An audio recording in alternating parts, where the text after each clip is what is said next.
कहानी सौतेली माँ का चतुर इलाज। लखनऊ के पास एक गांव था, रजवाड़ीपुर।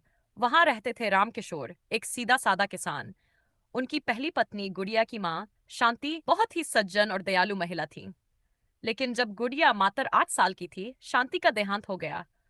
गुड़िया की आंखों में हमेशा माँ की यादें तैरती। उसकी तोतली आवाज में माँ का पुकारना गांव के हर दिल को हिला देता। कुछ समय बाद रिश्तेदारों के कहने पर रामकिशोर ने दूसरी शादी कर ली। कमर पलट महिला थी वो। नाम था चंपा।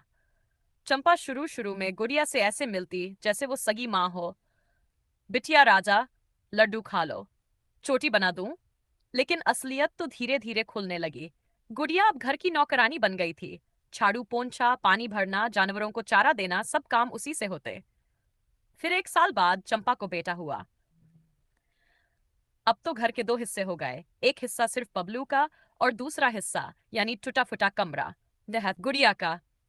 राम किशोर को खेती में इतना काम होता कि उसे पता ही नहीं चलता कि घर में क्या चल रहा है। गुड़िया के हिस्से में बासी रोटी आती, पुराने कपड़े आते और थप्पड़ मिठास वाले ताने रोज सुनने को मिलते। किस्मत ही ऐसी है तेरी, जो सौतेली माँ मिली। गुड़िया अब बड़ी हो रही थी। चुप रहने वाली लड़की अब अंदर ही अंदर कुछ और बनने लगी थी। मजबूत, चतुर और चुपचाप चालाक। एक दिन गांव में स्कूल के इंस्पेक्टर आए। उन्होंने गांव की बच्चियों के लिए फ्री सिलाई केंद्र खोलने की योजना बनाई। गुड़िया ने फॉर्म भर दिया, चंपा को बिना बताए। 3 महीने में गुड़िया कमाल की सिलाई करने लगी। उसके बनाए कपड़े गांव की औरतें पहनने लगीं। धीरे धीरे उसका नाम हुआ।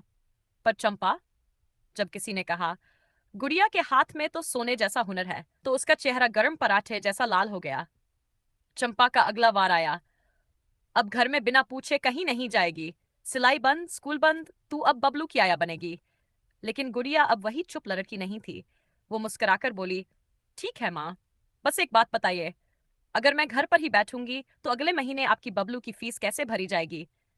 चंपा चौंकी। मतलब? गुड़िया ने स्कूल का नोट थमाया जिसमें लिखा था, बबलू की फीस पिछले 3 महीने से बकाया है। वो फीस अब तक चुपचाप गुड़िया ही सिलाई से भर रही थी।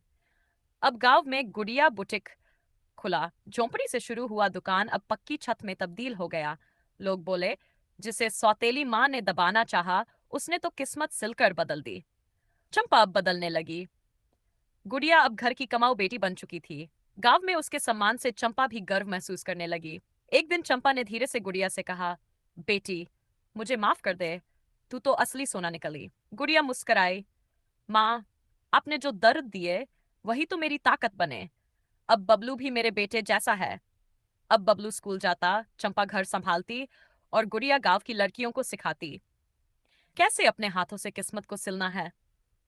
और इस तरह एक सौतेली माँ का चतुर इलाज खुद उसकी सौतेली बेटी ने कर डाला, प्यार और हुनर से।